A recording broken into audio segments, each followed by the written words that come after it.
Industrial Scientific's family of gas monitoring instruments are used worldwide to provide personal safety in potentially hazardous environments. Properly calibrated and maintained, your Industrial Scientific instruments will provide years of dependable, trouble-free service. You've got a hook in place, so when we're setting it, you lift it on up and you go into your maintenance. What it calls for in this space is that we're going to be monitoring for hydrogen sulfide, combustibles, and our oxygen level to make sure that we've got satisfactory oxygen before we pull up the lid. Okay, we're going to take our samples, and I'm going to drop this down in. I see there's a little water down in here. We'll try to stay just above that and make sure that we don't have a problem. The first thing we're going to check here in the space is the combustible level in the LEL range. And we're going to do that right now. Okay, we're holding zeros. Okay, looks good. Looks like we're holding zeros here, so I'd say that's satisfactory. We're going to shift over and check the toxics. It'll be hydrogen sulfide we'll be looking for in this case as we follow on our procedure. The third thing we're going to monitor in the space is going to be our oxygen level. We're looking to stay at 20.9% oxygen level. Looks like we've got a safe entry space.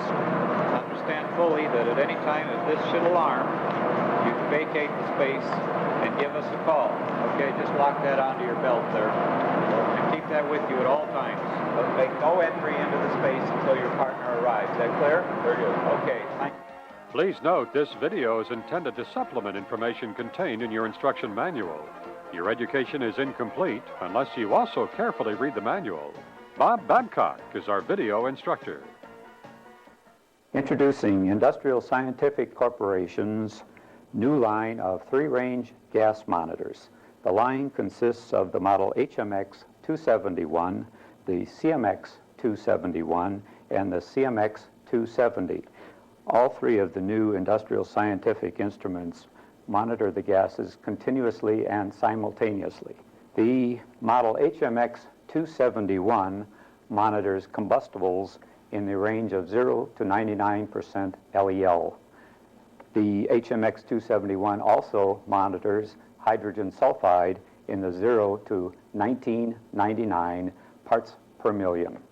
It also monitors oxygen in the range of 0 to 30%. The model CMX 271 monitors combustibles in the range of 0 to 99%. It monitors carbon monoxide in the range of 0 to 1999 parts per million, and it monitors oxygen in the range of 0 to 30%. The model CMX 270 monitors methane by volume in the 0 to 5% range, and carbon monoxide in the 0 to 1999 parts per million range. It also monitors oxygen in the range of 0 to 30%. All three instruments very similar in design. The package, as you will receive it from Industrial Scientific, will come looking just like what we have here. It'll be clearly marked on the side as to what instrument you'll be receiving. In this case, we have X'd out, and we have the model HMX 271 right over here on the side, and its serial number is also indicated right on the outside sleeve.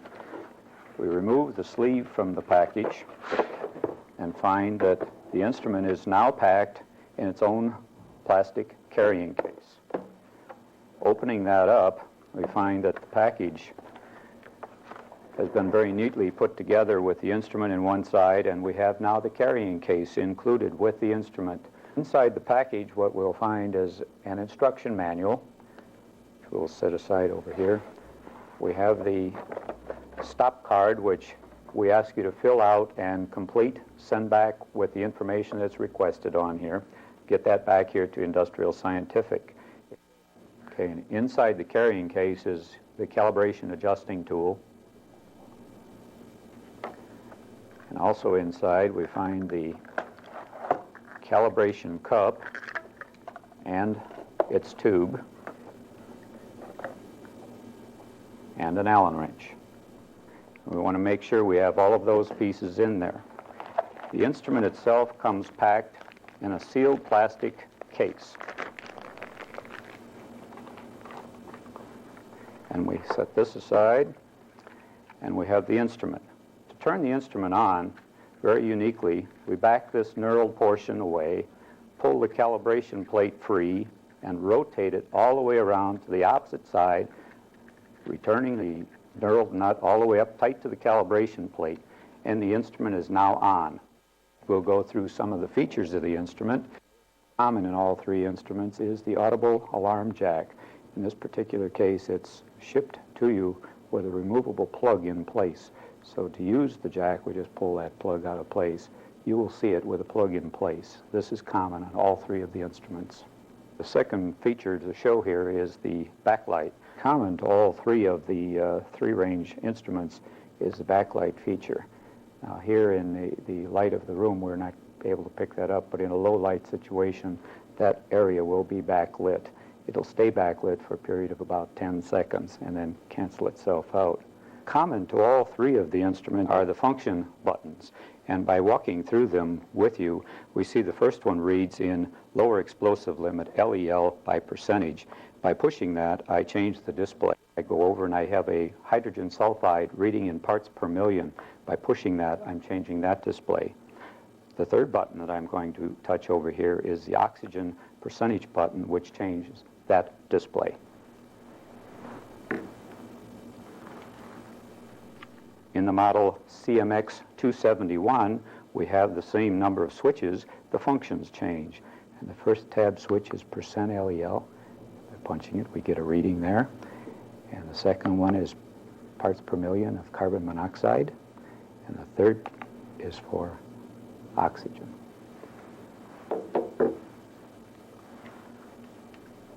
The third instrument, the CMX 270, is similar again. The first indicating switch on the CMX 270 is percent methane. By pushing it, we do see the indication change, and it is a zero set. The second button that we push is carbon monoxide, indicating in parts per million, and we do see a reading there of 0. The third reading is the oxygen percent reading. Common to all three instruments is the way that we indicate which gas we are reading. By pushing this switch, an arrow, indicating arrow, appears right above that switch, showing that we are reading LEL in percent, and that is indicated. By pushing the hydrogen sulfide switch, an arrow indicates right above that switch, saying that we are now reading hydrogen sulfide. And the same thing happens when we do the oxygen. The indicator shows right above, and we know that we are reading oxygen on the screen. Now let's cover the alarm conditions for the three-range monitors. There will be 6 reasons for these instruments to go into alarm.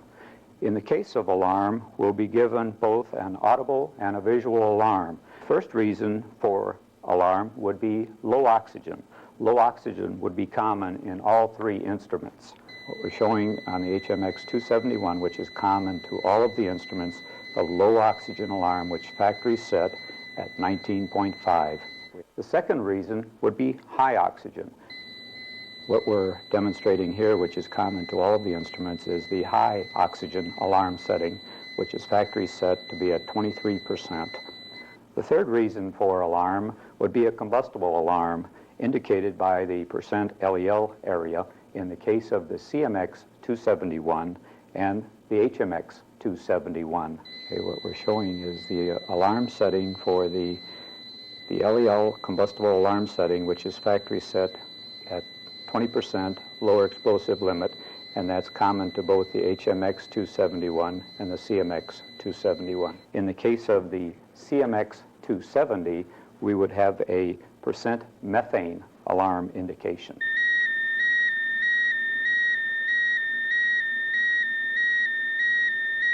The fourth reason for alarm would be the case of a toxic gas alarm.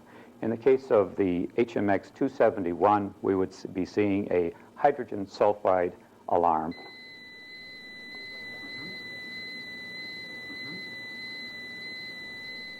In the case of the CMX 270 and the CMX 271, we would be getting carbon monoxide alarm. The fifth reason for alarm in the instrument would be a combustible sensor fault, and that would be indicated by the word fault on the instrument and is common in all 3 instruments.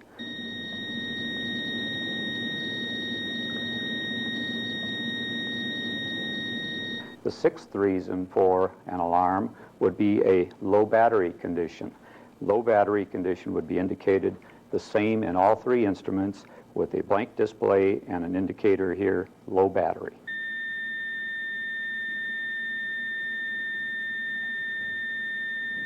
In addition to the 6 conditions causing alarm in the instruments, and is common to all of them, is a built-in low battery warning which actuates about 30 minutes prior to the actual low battery condition. And what happens to this, we will get an audible alarm, intermittent at first, increasing faster and faster as we get down to where the battery is diminished completely, at which time the instrument goes blank and the indicator low bat holds in place. At that point, the instrument is to be turned off.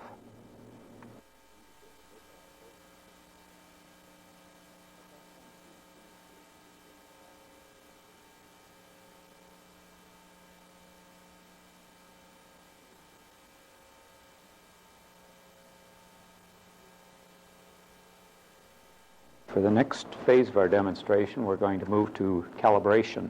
We're going to use the instrument HMX 271. The first thing we'll do is turn the instrument on, and it'll take a minute or so for that to settle down. We'll start with the oxygen calibration. While the instrument is warming up, we'll just go through the kits that will be used for this calibration. All of the instruments use the same methods of calibration. They're all similar. For our demonstration, we will calibrate using hydrogen sulfide as our toxic gas. Procedures are similar, so we'll go through this, and it'll be representative for all three instruments. Calibration potentiometers that we're going to be using for calibration are located behind the calibration plate right here. Starting from left to right, we have the 0 for combustibles, 0, and we have second, we have the span for combustibles, and third over on this side we have the span for toxics, and the 0 for toxics, ending up with span for oxygen. Those will be the adjustments we'll be talking about. All of these functions, as we've been discussing, are covered in your instruction books. If there are any further questions, just please refer to that. And the next thing that we'll do is we'll start making our adjustments. The first step of our calibration is to set the oxygen at the 20.9 figure. That'll be taking the first potentiometer and adjusting it until we get our 20.9. And now to continue along, what we'll do, we've got our 20.9. We'll proceed by setting our zeros both in the toxic and the combustible sensors.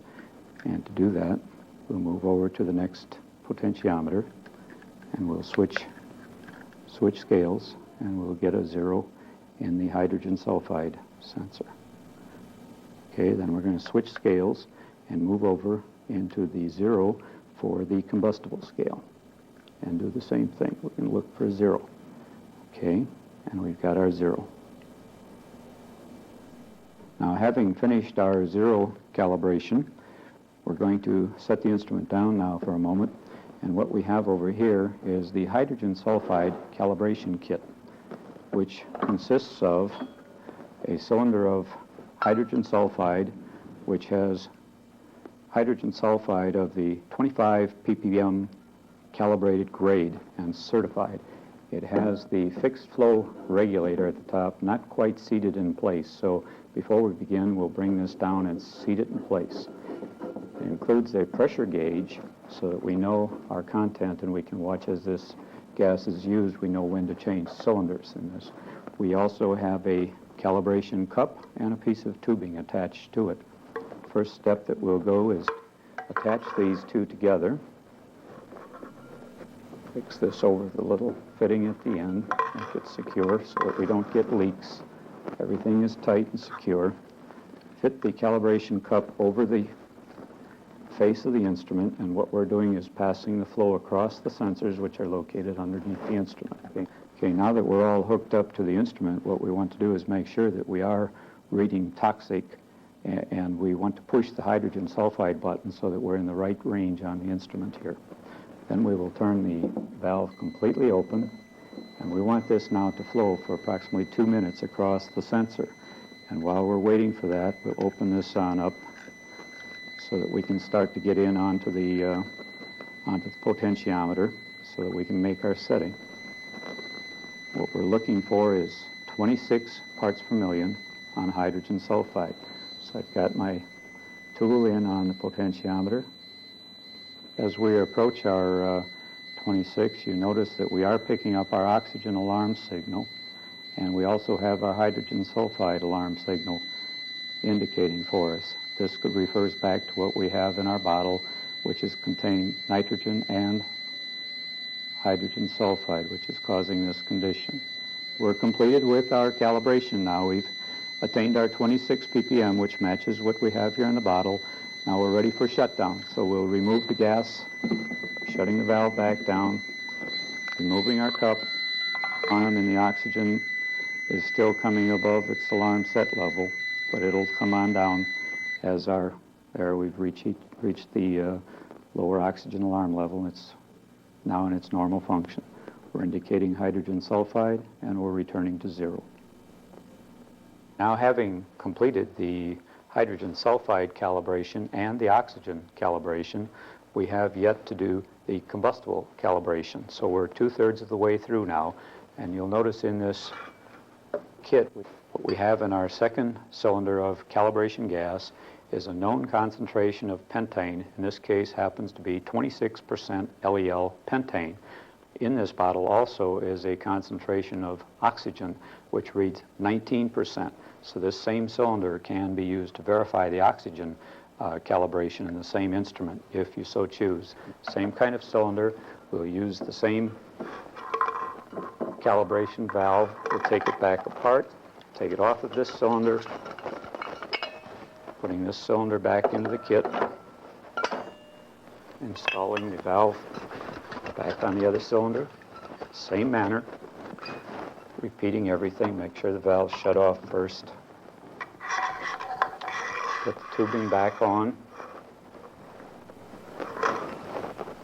installing the cup back on the instrument, same manner, making sure we've got good fit across the bottom. At this point, because we are going to be doing combustible calibration, we want to make sure that we are in the right scale. We could have inadvertently pushed another button. We want to push the percent LEL, verify by the indicator at this point. Okay, at that point, we just set the instrument down, and we'll turn the gas on. Okay, the gas is turned on full, and we've started gas flowing across the instrument. We've noticed that the oxygen is already starting to come up in alarm. We are starting to increase in the LEL. Okay, it's been our 2-minute point. We're going to now take our span adjustment, which is now going to be it's the 4th screw from the right, and we get our tool in place at that point.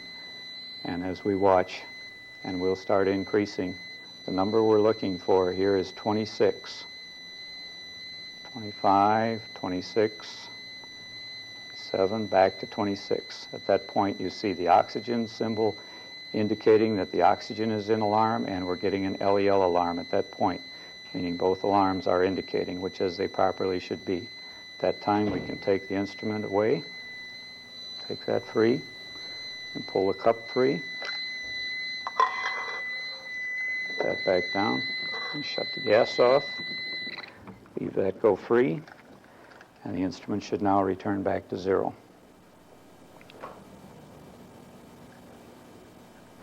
We've completed now the calibration of the model HMX 271, and we can put that back now into service. Put that switch plate back in position, lock it back down. That instrument is completely serviced and ready for use. Now, all of the instruments are calibrated in the exact same manner. The difference is that we use a different kit for the model CMX 270 and the CMX 271. And this particular kit, as is indicated here, is made up for the CMX 271. I'd like to show you the differences that we would have in this kit. We have a different regulator in that the threading of this is of a different size so that we can't mix the two up. The cylinders themselves are a bit smaller than what we have over there. The cylinders here are combustible and carbon monoxide, along with a free air or a 0 air. The reason for the zero error in the carbon monoxide instrument is to get a true zero. It's very difficult to get a true zero in open air where carbon monoxide is concerned. The kit contains the same calibration cup, and inside there is a tubing. If this were a kit to be calibrating the model CMX 270, this cylinder would then contain methane in a percent methane in this particular cylinder in conjunction with the carbon monoxide at 50 ppm. The zero cylinder would be the same. The next phase of our instruction, what we'll talk to is maintenance of the 3 sensor instruments. As we've been talking, all of these instruments will be similar in nature, and of course maintenance is going to be the same on all of them. These are stainless steel screens which need periodic maintenance. Maintenance of these screens is just the removal and washing in soap and water and air dry, making sure that the instrument can breathe. In order to do that, what we do is we remove these 4 screws. Okay, we remove the 4 screws. And then just to go over the point again, we remove this plate.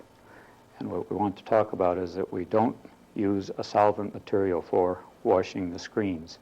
This is a special Teflon coated screen which could be damaged if we used any of the solvent materials, gasoline or anything like that. Soap and water is acceptable, and just air dry and replace them, making certain that they are able to breathe. The instrument must breathe.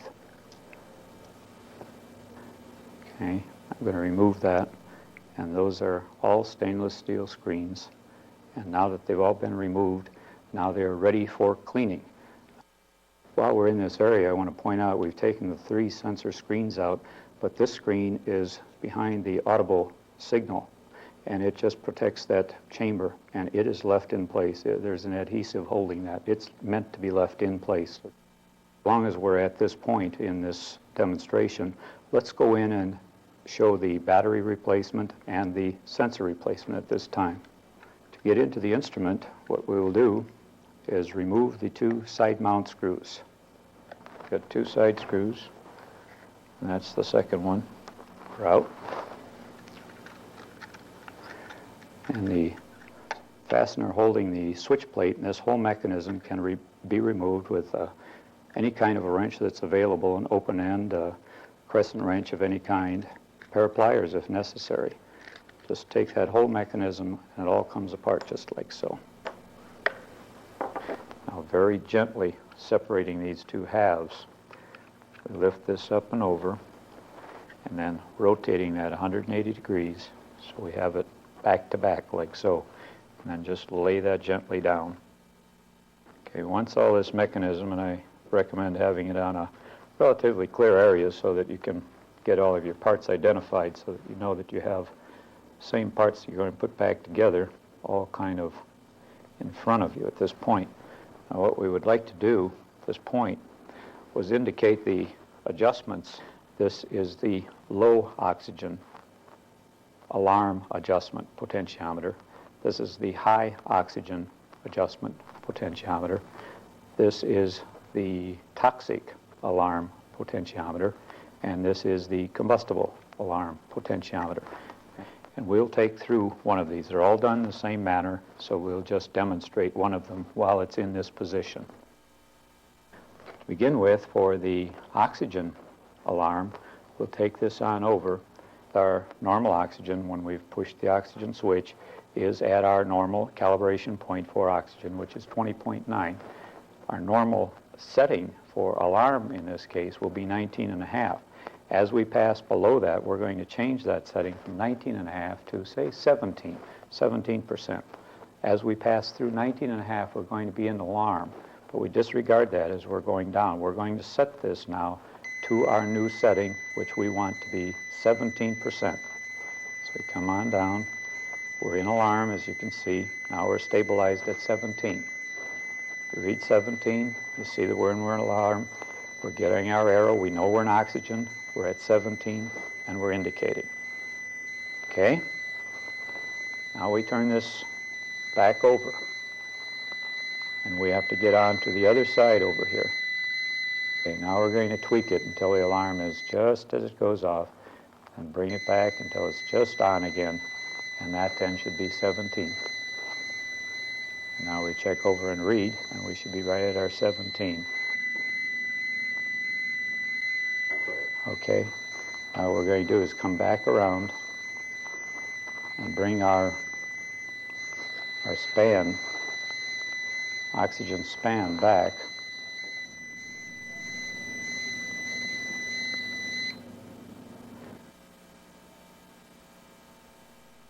Is at our normal calibration 0.4 oxygen, which is 20.9. The oxygen alarm adjustment has been made for the new set point to be 17% as opposed to 19.5%.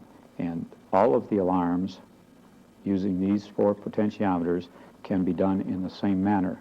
At this point in the maintenance procedure, before we go any further, be it battery or sensor maintenance, first thing we want to do is disconnect the power supply by taking this 2-conductor connector loose right here. Just pull it free. That disconnects the power supply completely from the instrument. Next step I'm going to show is to get the battery pack out of there and assume we're going to replace the battery. Set it aside. Next, so that we have more freedom to work within the instrument, I'm going to remove this connecting gasket. I'm just going to take that completely out of our way here so that it's clear of the instrument for us, and just set that up here for the time being. Next step, what we're going to approach here, is to remove the oxygen sensor. The oxygen sensor must be removed first in sequence before we can get to the other sensors. In order to do that, we rotate this part of the housing over and remove these 2 screws.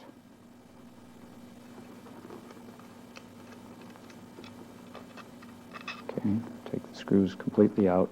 Now we'll rotate the instrument back over. Okay, we're now ready to remove the oxygen sensor from the housing assembly. And it comes up in this manner.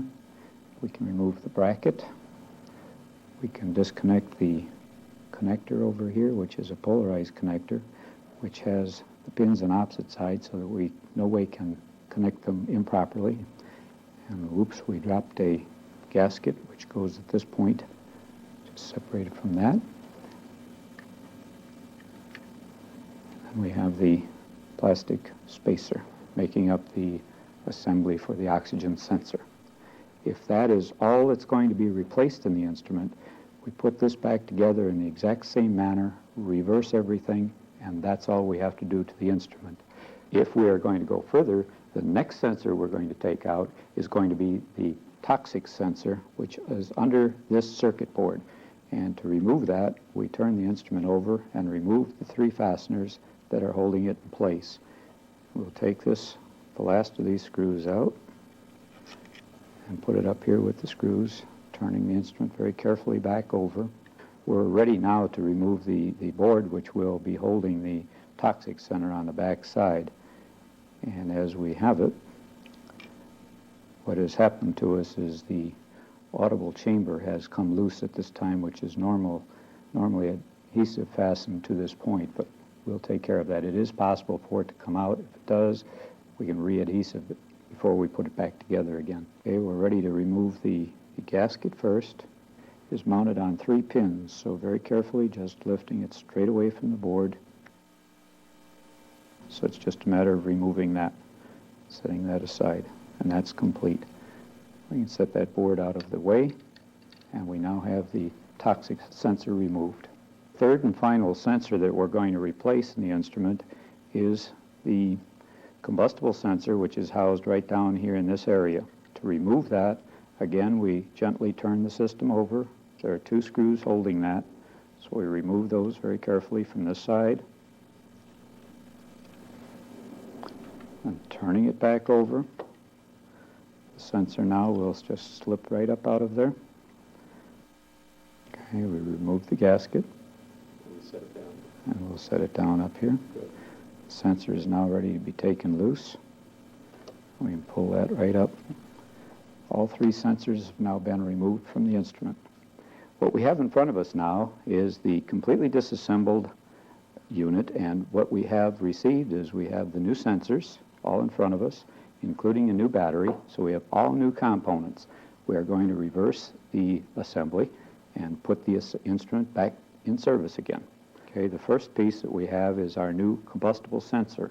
And you notice that a change has been made in that the gasket is now adhesive fastened directly to the sensor. So we just place that right back down in place.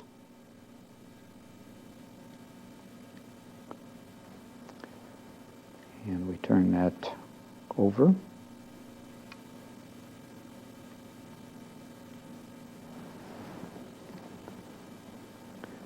Taking our two fasteners, two fasteners.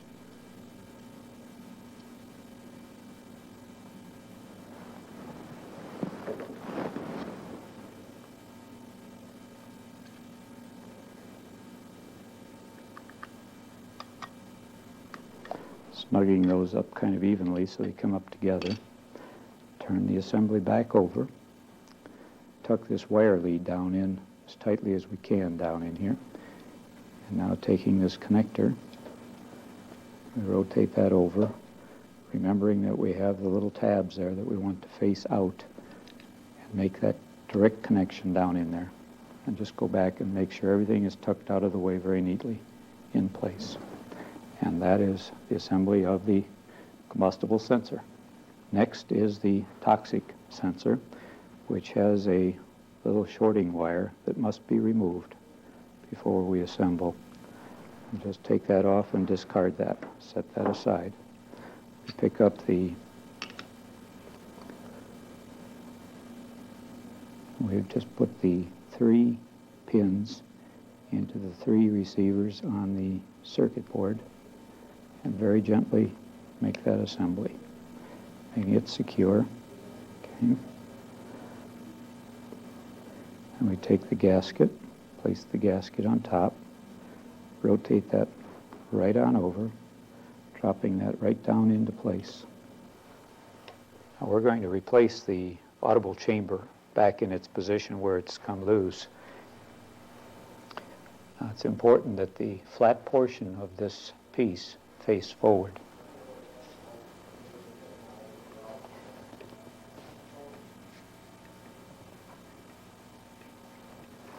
Okay.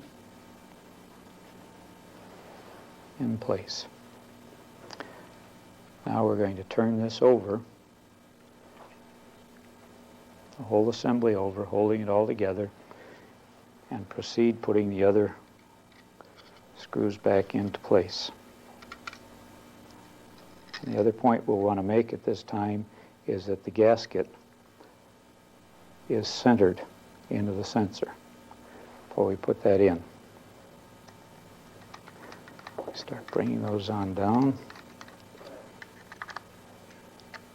Okay. Now we have the toxic sensor in position. There is no connector that's permanently wound into that circuit board, so there's no connector to be made at that point. The third and final sensor to be replaced is the oxygen sensor. And that is a new sensor that we're replacing here. We first take the plastic spacer and place it in position in here with the notch facing forward. Placing in that the rubber gasket, setting that in position.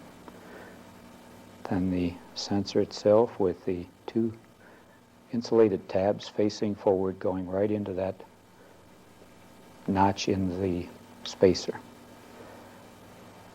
The bracket lays right on top of that. The wiring comes around and ducts underneath. Following so far? Okay. Now we're going to take and turn it over.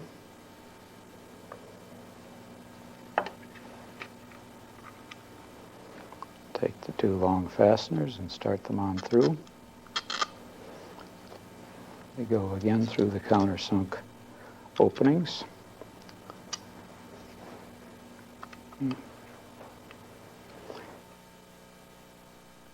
And we'll go through and we'll make sure all of the sensor screws now are ready to be tightened completely.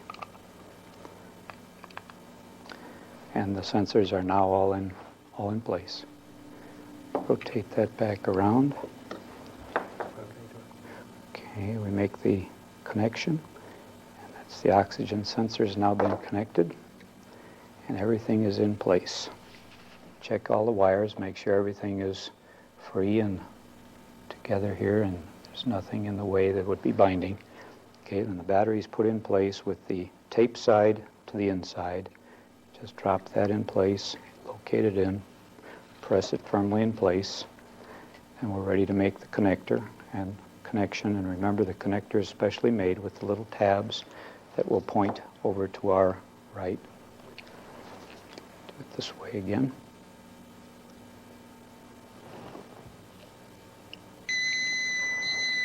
Okay, now the sensor, the oxygen sensor, will sound until it comes down beyond its alarm set point. Now we're ready to close the instrument, and prior to closing it, to make it easier for us, we had removed the gasket. So now it's time to get the gasket back in its place around the housing.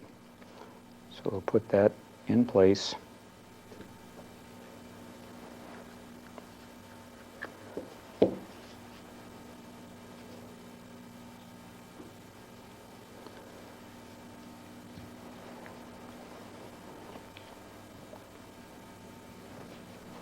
Okay, now we're now ready to put the two halves together again.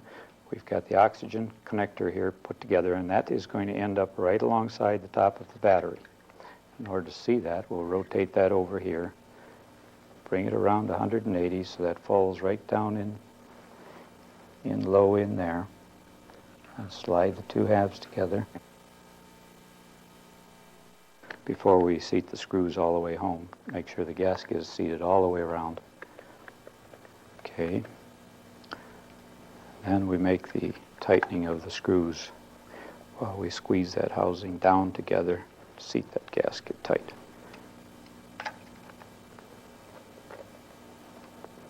Okay.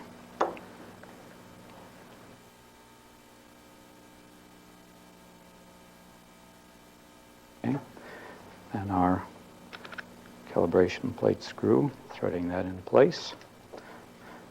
A wrench and making sure that plate is floating free. Okay. Okay.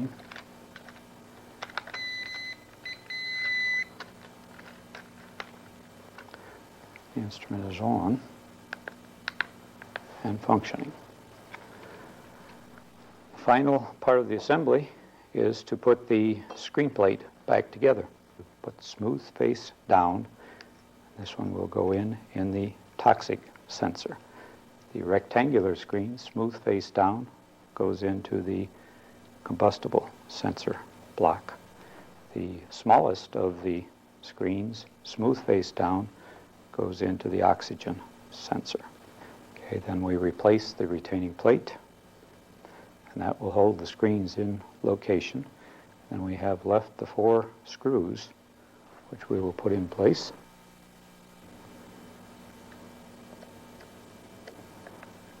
Snugging them down first, and once they're all in place, do a crisscross tightening pattern, and that should be give them a final tight.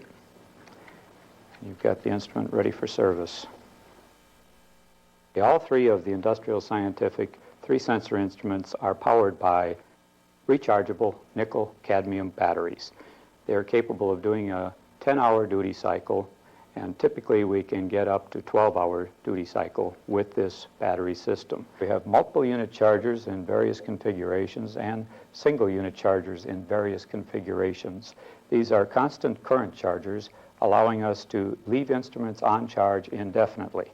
We will have a duty cycle of 10 hours. It will require 14 hours in the charging mode to allow the instrument to have a full duty cycle. In placing the instrument on charge, we turn the instrument off and mount it onto the charge pin. Just find a location, press it in place. The LED will light, letting you know that you've made the contact. The instrument is now in the charge mode. Okay, the next point we want to cover is the Industrial Scientific 3-sensor instruments are used in confined space monitoring. And for that purpose, we have 3 different sampling pumps that are accessory items for these pumps. We have the SP200, which is a flexible lined sampling pump. This will draw a sample up to 100 feet at the rate of 2 feet per second. So we can draw a sample out of a confined space, bring it up in here, checking it for flow. If it's clogged in any way, the instrument will stop. So we go through this check prior to the use of the pump. We can put on a piece of tubing, which will fit onto this fitting, and we can drop this on down now into the confined space and make a sample draw. And at the other end of this, we have now a water stop filter. If water should get into this system, the pump will stop. To get that clear, we just tap that clean and continue our operation. This is to protect the pump. The other pump in the system, the SB201, is also a nickel-cadmium powered pump. The difference between these two pumps is that this has an adapter to take a rigid probe. All of the features between the two pumps are very similar. This one, with a rigid probe, is capable of probing rigidly 6.5 feet up into a ceiling atmosphere to do remote gas sampling. Before we make that effort to check that, it also has a filter at this end. To test this pump, what we do is hold our finger over this end out here, and when we hold our finger over here, the pump must completely stop. Okay, take our finger off, it runs clear and free. Must stop when we put our finger over. That means the pump is functioning properly. The third accessory pump which we have in the system for these instruments is a hand-aspirated pump.